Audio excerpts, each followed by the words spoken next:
Okey, perbincangan kertas 2 ulang kaji set B nombor-nombor seperti berikut. Nombor 5. Soalan nombor 5. Rajah 3 menunjukkan sebuah ampaian dengan dua batang tiang. Tiang dengan ketinggian 180 terpisah sejauh 300 meter antara satu sama lain.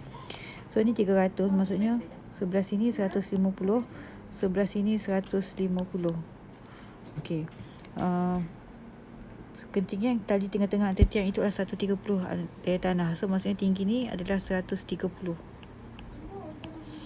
Okey, dengan andaian titik O adalah asalan bagi paksi, cari persamaan tali ampaian berbentuk parabola. So bila bentuk parabola ni, kita punya persamaan macam ni lah. Ada nombor kat depan, X tolak B kuasa 2 tambah C. Okey, so sebab dia ni adalah titik minimum, so persamaan kita Fx A ni mungkin satu, mungkin tak, bukan satu, tapi so kita kena buat A jugalah sebab kita tak tahu A ni apa. Okey, so X, okey, titik kat sini dia bertentangan asalan, so dia kosong. Okey, Y kita tahulah tinggi 130, so Y 130. So kita akan buat X tolak kosong kuasa 2 tambah 130. So ni persamaan kita, cuma kita kena tahu A ni. Okey, so A ni kita kena cari satu titik. So ni kita bayangkan titik, ni paksi X 150, ni paksi Y 180. So titik kita 150, 180. So kita masukkan. So Fx, kita tulis balik, Fx A, X tolak kosong, X kuasa 2 sahaja, tambah 130. So kita masukkan Fx kita 180, A kita tak tahu, X squared 150 squared tambah 130. So bila awak arrange ni, awak akan dapat A sama dengan 1/450 lah. Nanti awak tulis balik persamaan tu dengan A yang awak dah tahu.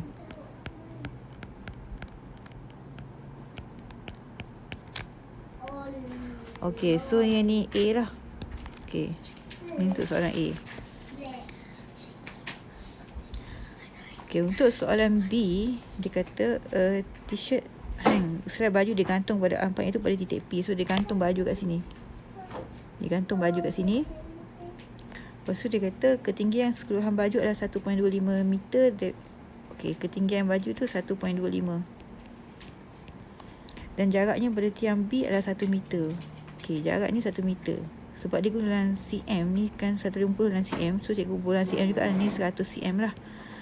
Okey, adakah baju itu tersebut mencecah tanah? So kita kena cari ketinggian antara P ni dengan tanah ni berapa. Kalau dia tinggi daripada baju, so maksudnya dia tidak cecah tanah, baju tu tidak cecah tanah lah. So dekat titik P ni, nilai X kita adalah, okey, belah sini 100, semua sekali 50. So belah sini ni 50 lah, 50. Tapi Y kita tak tahu kan, kita letak Y. Okey, so kita masukkan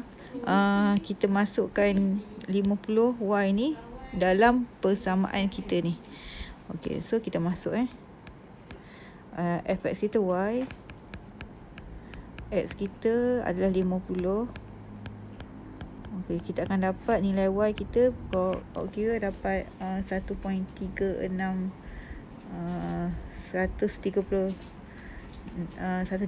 cm. Tapi kita tukarlah jadi meter, iaitu 1.36 meter lah. So maksudnya tinggi titik P ni daripada tanah ni 1.36 meter. So oleh kerana baju tu 1.25 meter je, so dia tidak cecah tanah lah. Tidak cecah tanah.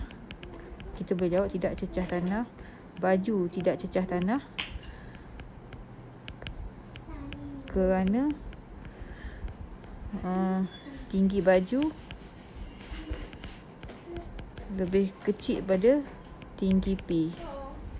Okey. Nombor 7. Okey, soalan nombor 7. Diberi persamaan satu lengkung adalah Y sama dengan negatif 6x kuasa 2 tolak x tambah 2. So, dia bagi satu persamaan. Lepas tu dia kata dengan menggunakan prinsip pertama, cari fungsi kecerunan bagi lengkung itu. So, kita tahu fungsi kecerunan ni adalah yang dy dx tu. dy dx tu fungsi kecerunan lah, nama lain dia. Okey, so dia suruh kita buat dy dx sebenarnya, tapi menggunakan prinsip pertama. Okey, kalau kita buat macam biasa, dy dx macam biasa, kita akan dapat 2 darab 6 negatif 12x. Negatif x jadi negatif 1. 2 jadi kosong kan. So, ni jawapan kita. Kalau kita buat cara biasa lah. Tapi dia tak nak guna cara biasa. Dia nak guna prinsip pertama. So, nanti awak buat prinsip pertama tu, awak dah tahu dah jawapan awak boleh compare dengan ni. Inilah jawapan kita. Okay. So, macam mana nak buat prinsip pertama? Dia tak ada prinsip kedua. Dia ada prinsip pertama je dalam MX ni. Okay. So, tengok macam nak buat. Okay. So, untuk buat prinsip pertama, kalau awak jumpa x, awak kena tukar jadi x tambah delta x. Kalau awak jumpa y, awak kena tukar jadi y tambah delta y. Sebab prinsip pertama ni, awak kena buat delta y per delta x, dia akan sama dengan dy per dx. So, kita work sampai benda jadi macam ni. Okay. So, ni cikgu panggil persamaan pertama. Okay. So, persamaan kedua kita akan apply benda ni. X tukar jadi x tambah delta x. Y tukar jadi y tambah delta y. Okay. So, persamaan kedua ada y kan. So, jadi y tambah delta y. Okay. Yang x ni jadi 6x tambah delta x kuasa 2 tolak x tambah delta x and then tambah 2. So, kita ganti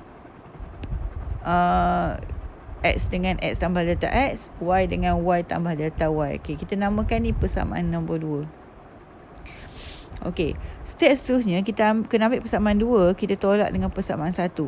So, kiri tolak dengan kiri, kanan tolak dengan kanan lah. Okay, belah kiri kita ada y. Kita ada ni. So, kita tolak belah kiri. Y tolak y kosong. 2 tolak 1 kan. Okay. So, y tolak y kosong. Delta y tolak tak ada. So, tinggal belah kiri ni, tinggal delta y je lah. Okay, then belah kanan. Okay, sebelum kita buat belah kanan ni, kita expand lah dulu. Nak bagi senang kita tolak kan. Okay, daripada persamaan 2 ni, kita expand dulu. Negatif 6. Jadi x squared tambah 2x delta x. Delta x tu benda yang sekali. Tak boleh jadi delta x kuasa 2. Kita darab je. 2x delta x. Tambah delta x kuasa 2. Okay, tolak. Buka kurungan. Negatif x. Tolak delta x. Tambah 2. Okay, so kita kembangkan lagi. So, ni jadi negatif 12x. Delta x. Bukan 8 delta tu. And then tolak 6 delta x squared. Tolak x. Tolak delta x tambah 2. Okay. Padam dulu ni. Kita pemudah lagi. Yang sekali tu kita boleh tulis sekali. Negatif 6x squared. Okay. Yang ni dengan yang ni. Negatif 12x delta x tolak delta x. Kita tulis sekali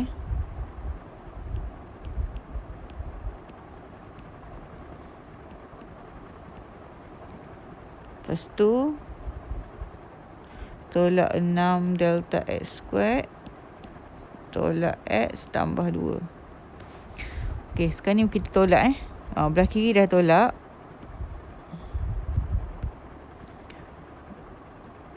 Jadi y tolak y kosong. So, tinggal delta y je. Okay, kita tolak belah kanan. Okay, yang ni kita tolak dengan yang ni. Habis kan. Negatif-negatif jadi positif. So, habis. Ni habis. Okay, apa yang habis lagi? Ni dengan ni habis lah. Negatif x. Ni pun habis. 2 tolak 2 pun habis. So tinggal apa je, kita tulis je. Negatif 12x delta x tolak delta x tolak 6 delta x kuasa 2. Okay, kan asal je kita kena buat ni delta y per delta x. So kita tarik delta x turun. So yang ni tinggal 12, negatif 12x sahaja. Ni tinggal 1 sahaja. Ni tinggal 6 delta x.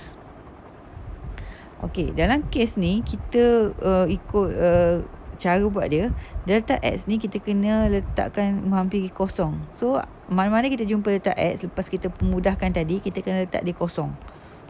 So kan ni 12 negatif 12x tolak 1 tolak 6 darab kosong. So akan dapat macam ni lah, negatif 12x tolak 1. Okey, inilah cara guna prinsip pertama. Okey, kemudian yang B1, cari koordinat titik-titik pusingan. Titik-titik pusingan adalah apabila dy dx kita adalah kosong. Okey, so kita buat. So tadi dy dx dah dapat dah. Kan? Okey, so kita kena samakan untuk B1. Dy dx sama dengan kosong.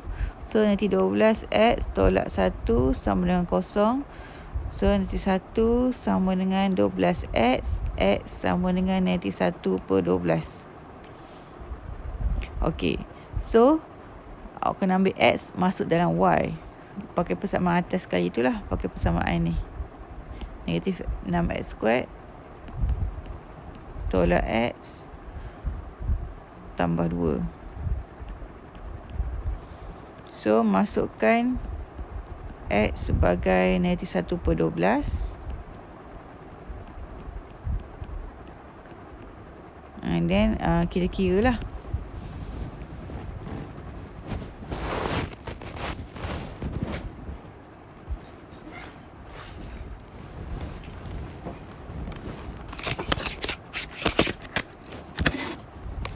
So, kita kira.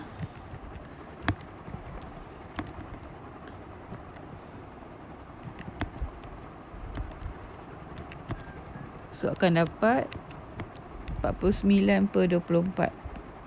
So titik kita adalah negatif 1 per 12, 49 per 24.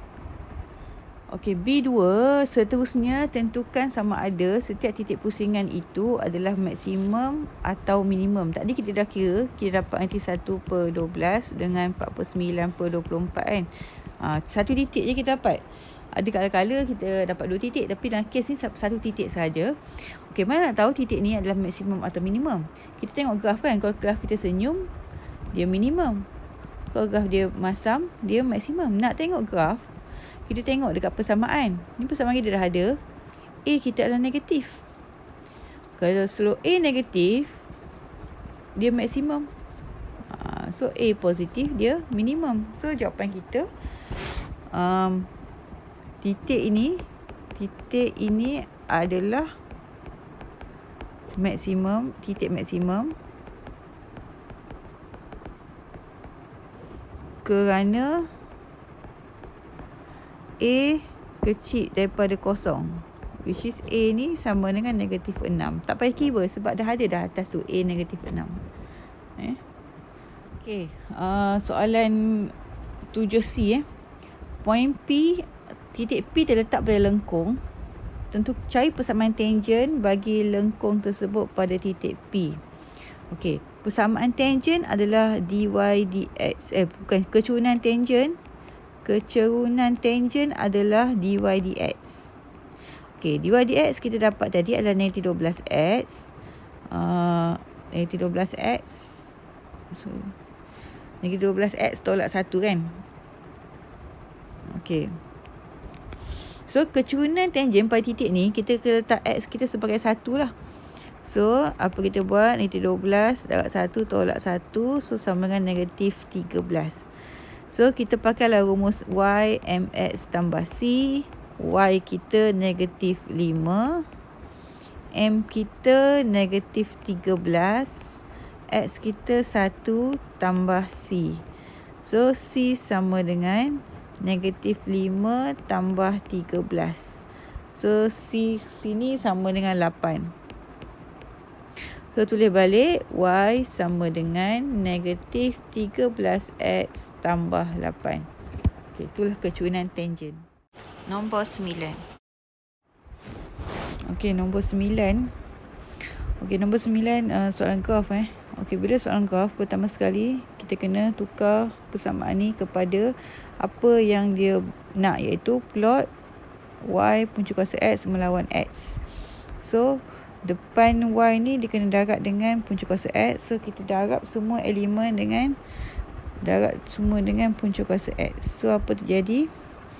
Y punca kuasa X sama dengan P punca kuasa X darab punca kuasa X. Bila punca kuasa X darab dengan punca kuasa X, dia akan bagi jawapan X. So, bila ni darab dengan ni, akan dapat PX. Okay, tambah dengan okay, 1 per QX boleh potong. So, jadi 1 per Q. So, M kita sekarang ni adalah P. C kita adalah 1 per Q. Okay, so lukislah. Okay, masih nombor 9. Okay, lepas dah betul persamaan tu, kira nilai dalam tabel tadi yang baru. Pastikan Pak C tulis dengan betul. Lukis graf, garis biar seimbang, ada atas bawah, ada balance ada satu ke atas, satu ke bawah macam ni. Okey. So sekarang ni soalan C1 tanya Y bila X sama dengan 10. Okey, so cikgu zoom sikit. X sama 10. Okey, paksa kita memang X. 10 kita kat mana? 8 9 10 11 12 kan. 10 kita kat sini. Okey, so kita baca bila X 10, Y cikgu dapat kat sini, iaitu 35. Y 10, bila X 10, paksi Y adalah 35. Tapi dia bukan paksi Y kan, dia paksi Y punca kuasa X. Okay, pen. Okay, so kita nak jawab macam mana? Okay, untuk C1, bila X 10, Y punca kuasa X adalah 35. So, bila dia nak cari Y, 35 bahagi punca kuasa X lah. X kita tadi kan 10. Masuk je. So, dapat 35 bahagi punca kuasa 10 dapat 11.068.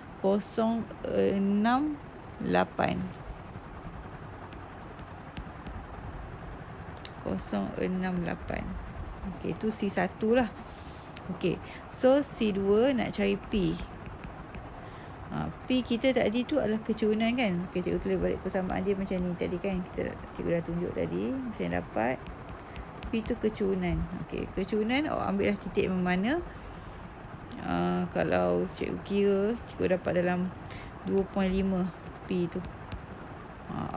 Okey, awak buatlah Y2 tolak Y1 awak sendiri, X2 tolak X1 awak sendiri, dan jawapan awak tak boleh lari sangat pada 2.5. Tapi ada punya ralat boleh 0.5. Maksudnya 3.0 boleh ataupun 2.0 boleh. Okey, Q 1 per Q tu adalah pintasan Y. So kalau cikgu buat kat sini, cikgu dapat pintasan Y cikgu 9 ni. So Q sama dengan 1 per 9 lah. Ataupun dalam point pun boleh. Okey, itu saja. Nombor 10. Okey, soalan nombor 10. Okey, sebelum jawab soalan ni, ada pembetulan sikit dekat soalan ni. Cikgu betulkan bahasa Melayu ni. Rajah 5 menunjukkan segitiga sama kaki OCD dengan keadaan OC dan AD. Okey, AD ni tukar kepada OD.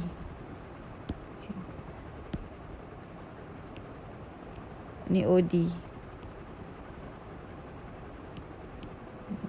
Sebenarnya 18. Maksudnya OC 18, OD 18. Maksud dia kata OB sama dengan AB sama dengan 6. Dia salah kat sini. Patutnya OA. OA sama dengan AB sama dengan 6. So ni 6 cm. Ni pun 6 cm. Okey, pembetulan sikit kan. Okey, dan luas ABEF, ABEF yang ni adalah 18. Okey, cari nilai soalan, cari nilai theta dalam radian. So, theta tak di label, so theta kita kat sini. Okey, so kita ambil lah, nak jawab A, kita ambil luas OBE tolak luas OAF, ini sama dengan 18. Okey, kita guna rumus 1/2 R squared. Okey, untuk OBE R dia 12, theta kita tak tahu, tolak 1/2 OAF R dia 6, theta tak tahu. Okey, ni kena sama dengan 18. Okey, lepas tu kita susun dari sini. So, kita akan dapat 1/4, ni 2. Kita susun. So, 12 / 2, 1/4 bahagi 2. Kita akan dapat 72. Theta tolak 18. Theta sama dengan 18. So, 72 tolak 18. 54. Theta sama dengan 18. Theta sama dengan 1/3. Itu untuk A lah. Okey, untuk B, perimeter bagi rantau berlorek. Okey, rantau berlorek yang dia warna hitam ni lah. So, perimeter dia, nak tahu perimeter, kena cari panjang ni, panjang ni, panjang ni, and then panjang ni lah. Okey, B. So, kita kena cari BC tambah CD tambah ED tambah BE. Okey, so yang kita tahu sekarang ni, oleh kerana OB tu dah 12, so BC tu akan jadi 18 tolak 12 akan jadi 6 lah. So ni 6, bila BC 6, ED pun 6 lah, dia sama. So BC dah tahu dah, ED pun dah tahu dah. So nak cari CD. Okey, CD ni adalah segitiga, garis lurus kan. So kita boleh bentukkan segitiga daripada ni. Okey, so theta tadi kan 1/3, so kita bahagi 2, so sebelah ni jadi 1/6 lah. 1/6. Theta dari 1/3 ni jadi 1/6. Sebab 1/3 bahagi 2 kan. 1/6 ni 1/6. So bila kita ambil segitiga, okey, cikgu label merah ni. So kita ambil, bila kita ambil merah tu, okey, kita cari dulu separuh ni. Okey, cikgu bagi nama M lah, CMO.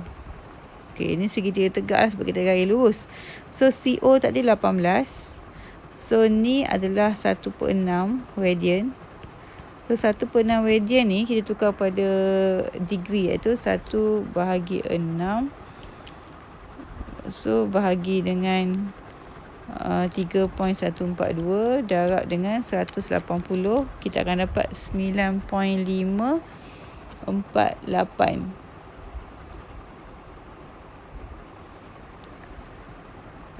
So 9.548 darjah. So kita nak cari X. So guna sin. Sin 9.548 sama dengan X per 18. So X sama dengan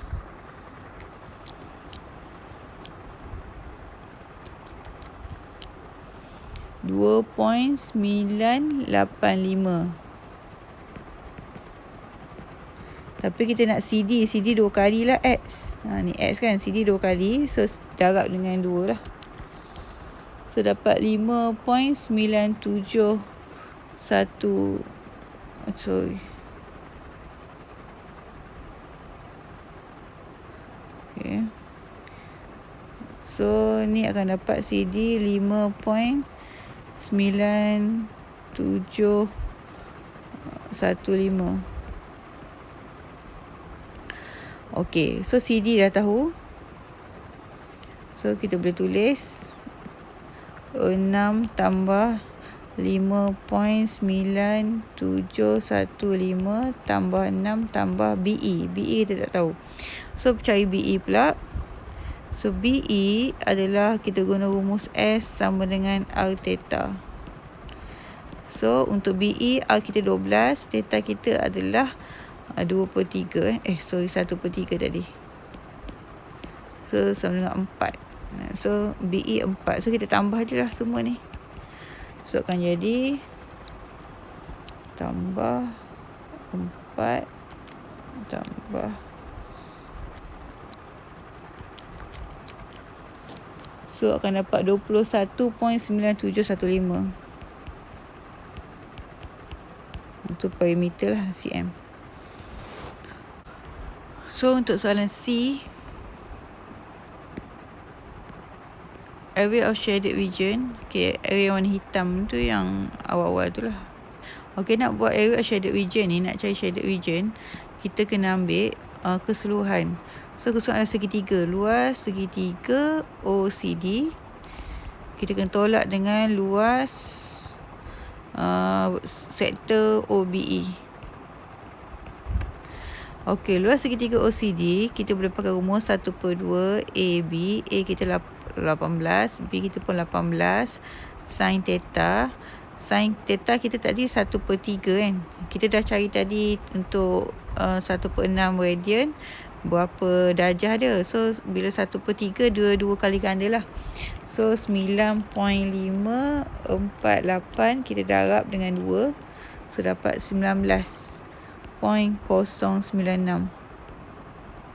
Okay, dan kita akan tolak dengan luas segitiga luas sektor OBE. Luas sektor OBE 1/2 R squared theta. Theta kita tadi 1/3 kan. Ni dalam radian lah. Kalau sin, guna sin tadi kena dalam degree kan. Okay, lepas tu kita kira 18 kuasa 2 bahagi 2 darab sin 19.096. Ini dapat 52.999 tolak dengan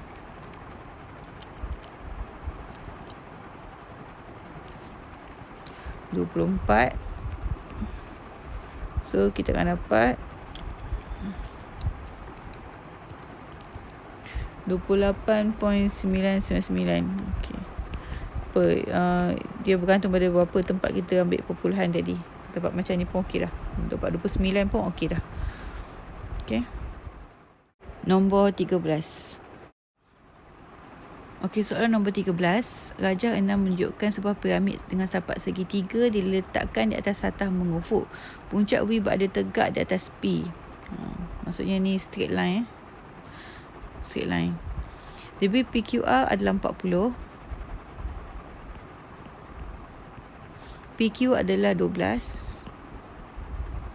QR 10. Dan VQP 50. VQP 50. Okey, cari panjang PR. Okey, PR dekat sini. So PR ada kat sini. Okey, sini lah kan. So, cari panjang, dia ada berhadapan dengan ni. So kita boleh guna rumus cos lah.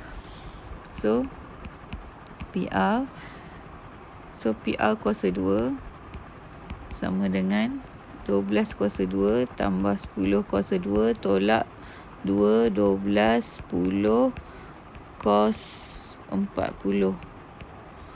So kita boleh dapat teruslah PR 144 tambah 100 tolak 2, 12, 10 cos 40. So dapat 7.7556. Ambil je 4 tempat perpuluhan. Okey, B cari VRP. VRP kat sini lah. VRP kat sini. Sudah tahu tadi 7.7556. Okey. So kita nak buat soalan ni.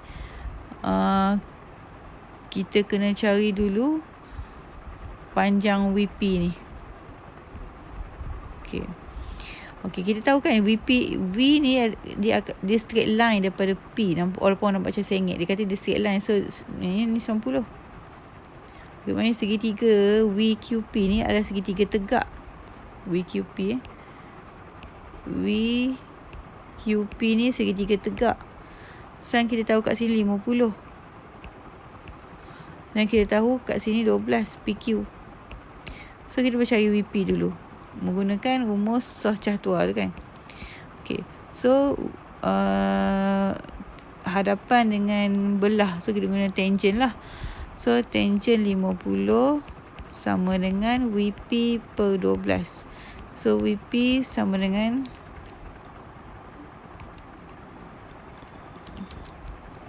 14.301. So lepas tahu dah VP ni 14.301, kita nak cari VRP, kita boleh guna teorem Pythagoras juga sebab ini tegak kan. Okay. So teorem Pythagoras kita ni VRP VRP kita tahu dah PR 7.7556, VP 14.301. So theta kita kat sini. So tangent theta sama dengan 14.301 bahagi dengan 7.7556. So theta sama dengan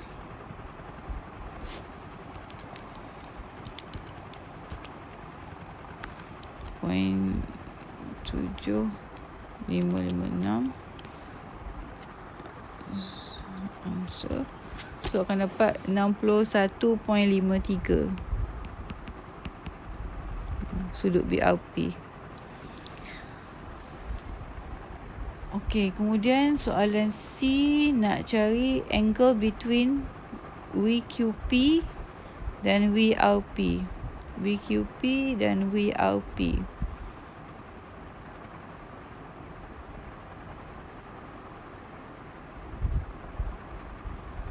Maknanya dia nak VQP, VRP. Dia nak satah ni dengan satah ni nak kat sini. Okey, soalan seterusnya dia nak cari sudut angle between VQP dan VRP. So kat mana angle tu? VQP, VRP. So angle dia kat sini. VQP dan VRP kan. Angle kat sini.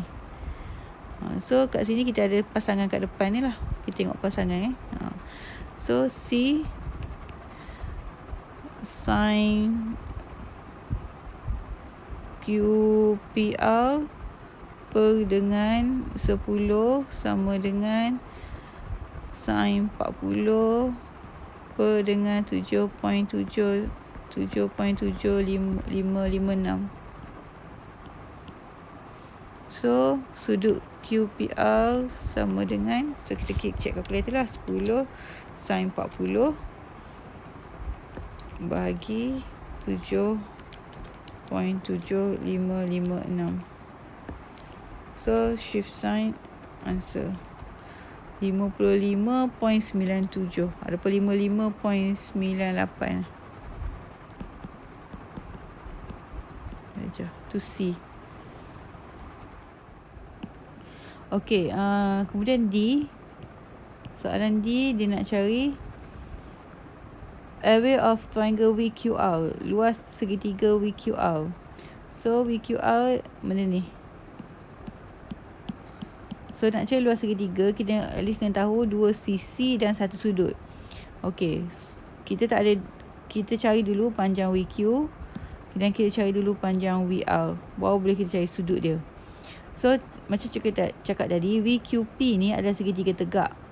So sisinya tadi kita dah dapat dah. Sehadapan tu 14.301, tepi ni 12. So kita boleh buat teorem Pythagoras lah untuk VQ. So VQ adalah 12 kuasa 2 tambah 14.301 kuasa 2 punca kuasa. So akan dapat tambah 14.301 kuasa 2. Kuasa answer 18.6687. 18.6687. Untuk VR pun boleh buat teorem Pythagoras sebab dia segitiga tegak juga. So 14.301 kuasa 2 tambah 7.7556 kuasa 2 punca kuasa lah. So akan dapat 14 point tambah 7.7556 kuasa 2 16.2686. Okay, so kalau cikgu lukis segitiga VQR kat sini, VQR, QR 10, VR 16.2686, yang ni VQ 18.6687. Kita ada semua sisi, nak cari luas, kita kena tahu satu sudut. Kita cari satu sudut. Kat satu sudut mana? Okey, katakan cikgu ambil sudut ni. Kita cari sudut ni gunakan rumus cosine lah. Okey, cikgu sambung kat bawah sebab tak muat. Okey, so 10 kuasa 2 sama dengan 18.6687 kuasa 2 tambah 16.2686 kuasa 2 tolak 2, 18.6687 darab dengan 16.2686 cos V. Okey, kita cari dulu sudut V. Sudut QVR. Okey, cari dulu sudut QVR. So 18.6687 kuasa 2 tambah 16.2686 kuasa 2 tolak 10 kuasa 2. Then bahagi dengan 2, bahagi dengan 18.6687 dan bahagi dengan 16.2686. Okay, cos answer. So sudut QVR kita kira dapat 32.34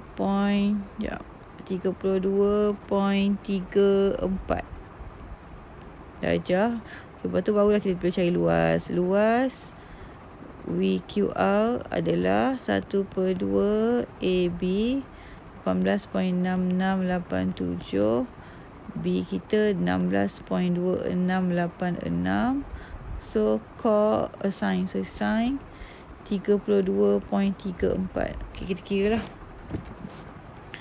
0.5 darab 18.6687 darab 16.2686 darab sin 32.34. So dapat 81.2346.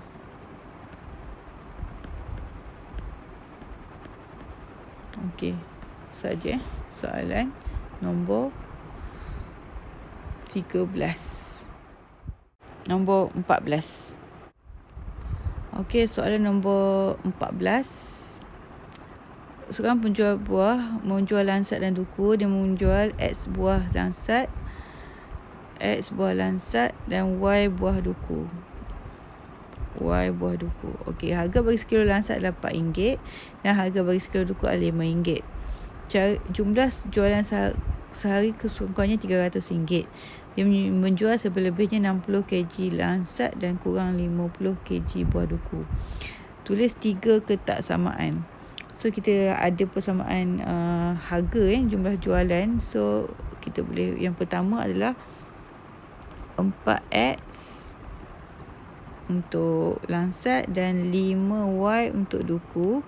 Hasil dia kena kurang-kurangnya 300. So at least 300, simbol dia macam ni. Okey, tak boleh kecilkan dah. So ni persamaan pertama. Persamaan kedua, dia menjual selebih-lebihnya. Selebih-lebihnya tu at most lebih. So lebih kita terbalik dia kurang. Selebih-lebihnya 60 dan kurang daripada 50. Ni kurang, memang kurang 50. So Y tu memang kurang pada 50. Okey, C, keuntungan yang diperoleh dalam sekilo Lansa adalah RM1 dan sekilo duku adalah RM1.20. So Lansa X, duku Y. Jika gerai tersebut disewa dengan harga RM500 untuk 30 hari, cari jumlah duit yang akan diperoleh penjual tersebut selepas 30 hari. So persamaan pertama, kita nak tahu berapa keuntungan dia dalam masa 30 hari tu. So persamaan kita adalah 1X sebab RM1 kan, tambah RM1.20 Y sama dengan K. Okay, so X tak payah, 1 tak payah tulis lah. So ada X je lah. Yang ni pun 1.20 ni tulis 1.2 sajalah. Y sama dengan K. So dia nak yang maksimum cari duit yang boleh keuntungan yang diperoleh selepas 30 hari. So kita cari yang maksimum lah kan. Dia tak tulis bahasa Melayu, dia tak ada. Bahasa Inggeris ada maksimum ni, dia tertinggal katanya. Okay, maksimum. So kita tengok graf kita dulu. Garisan putus-putus ada garisan putus-putus sebab kita ada Y kurang 50 kan tadi kan. So ada garisan putus-putus. So bila nak cari maksimum, kita ada minimum kita baca yang bawah, maksimum kita baca yang atas lah, satu je yang atas sekarang ni. Tapi kita tak boleh ambil dekat garisan putus-putus. Kita kena ambil bawah dia. So bawah dia adalah 49. So titik kita adalah 60 49 lah. Kita akan guna 60 49 ni dalam kiraan kita nanti. Sebab tak boleh ambil dekat titik-titik. Dotted line tak boleh. Kita kena ambil kat solid line, iaitu turun bawah sikit 49. Okey. Tadi kita ambil titik apa? 60 49. Okey, kita kira dulu X tu ganti 60 tambah 1.2, Y ganti dengan 49. So cari keuntungan dia dulu. 60 tambah 1.2 49. So dapat 118.8. Okey, letak % kat situ sebab dia harga. Okey, yang ni dalam sehari. So kalau bila 30 hari, kita ambil 30 darab dengan 118.8% lah tadi. So akan dapat 3564. Ni untuk 30 hari lah. Tapi dia kena bayar sewa kan, RM500. So kita kena ambil 3564 tolak dengan 500 buat bayar sewa. So dapat 3064. Itulah duit yang dia dapat selepas 30 hari.